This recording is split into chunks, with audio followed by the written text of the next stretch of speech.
What happens when the people who preach holiness are forced to confront a truth they tried to bury? The first sign that something was wrong came during a Sunday service. Not during worship, not during prayer, but during the announcements. She stood up slowly from the third row, the same row she has sat in for years, hands shaking, eyes fixed on the floor. The church went quiet in that uncomfortable way people get when they sense drama approaching but don't yet know its shape. Her name was Esther. Quiet, respectful, always early to church. The kind of girl elders pointed at when they wanted to talk about good examples. The pastor paused mid-sentence. "Esther," he asked gently, "is everything okay?"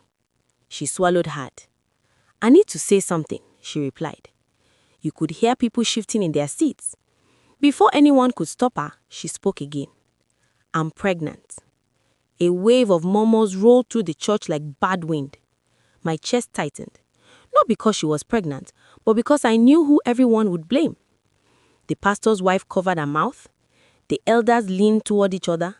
And the pastor himself stood frozen, Bible still open in his hands. "Who is responsible?" someone whispered loudly from the back. Esther lifted her head. Her eyes moved slowly, deliberately, until they landed on one person, the pastor's son.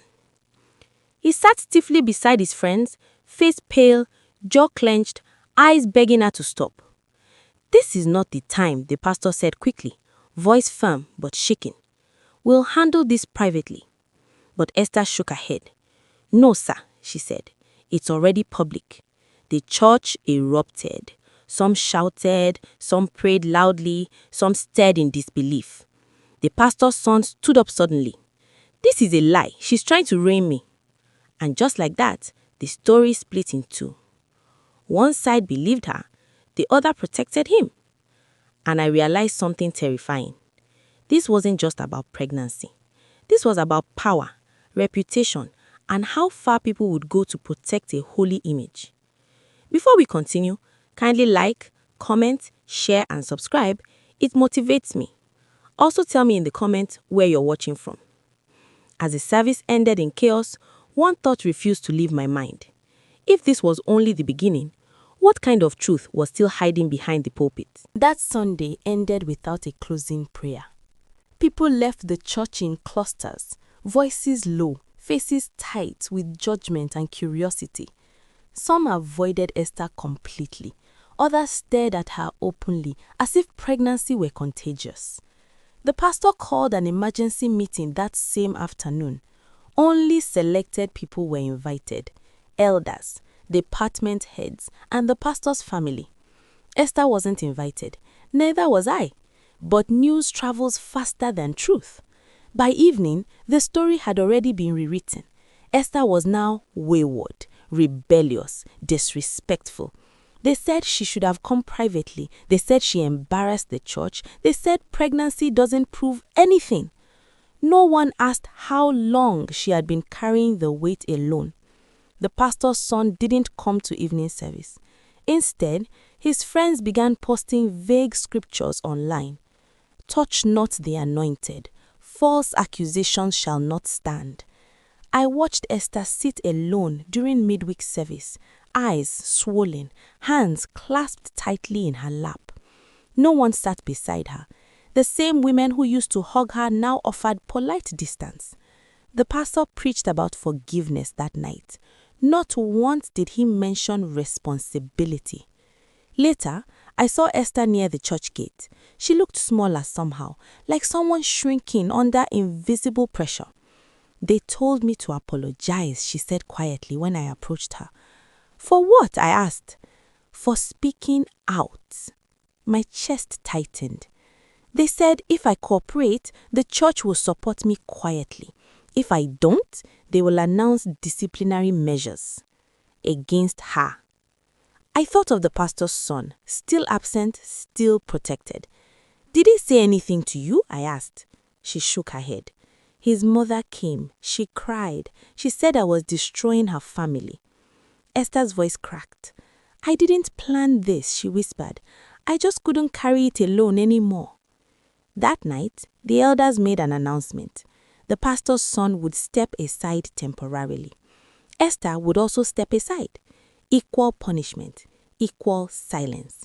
But I noticed something important. One was stepping aside to protect reputation. The other was being pushed aside to protect power. And somewhere in all of this, the truth was being buried under prayer points and closed-door meetings. They thought time would fix it, that silence would soften Esther, that shame would make her cooperative, that pregnancy would slow her down enough for the story to be rewritten safely. They were wrong. 2 weeks passed. The pastor's son returned to church. No apology, no acknowledgement.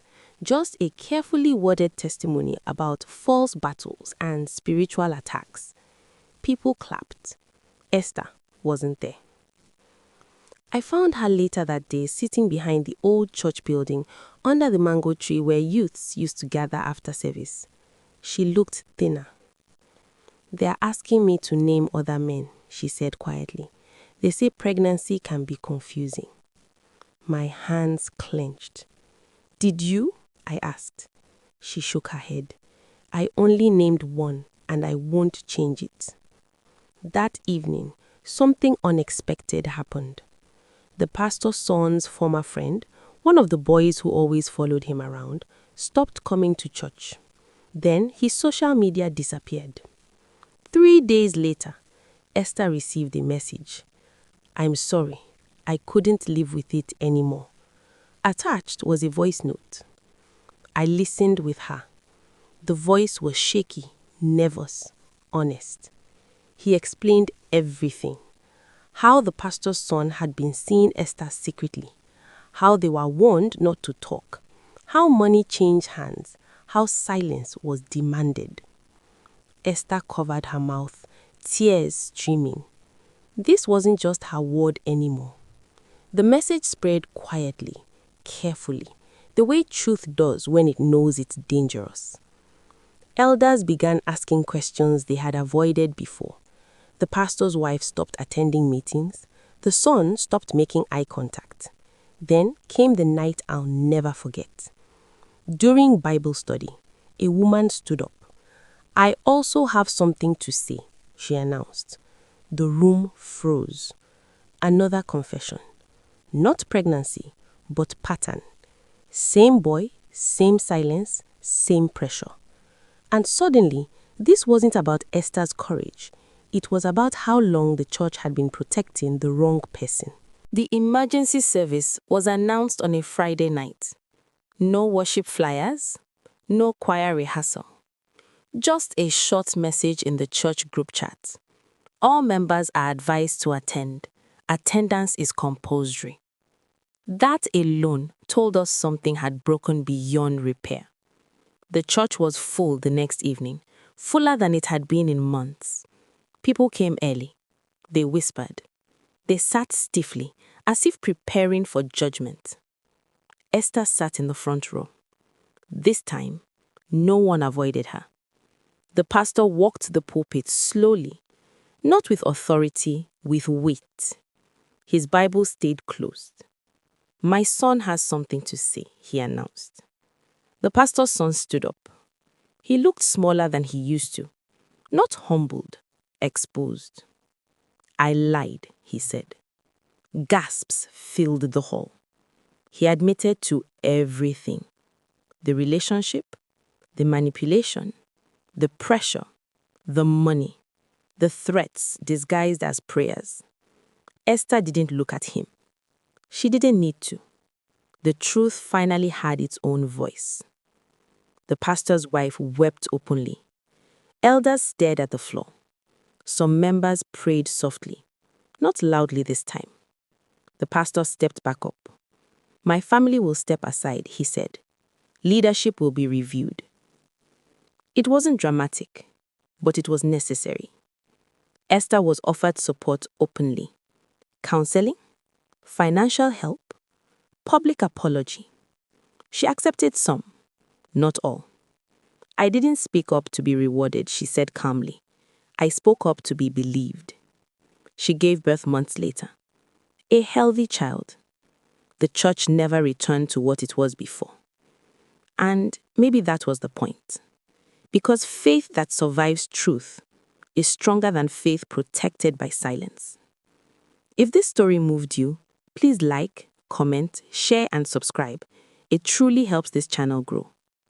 Final question. Do you think churches should protect their image or protect the truth no matter who it exposes? Tell me your thoughts, and also let me know where you're watching from.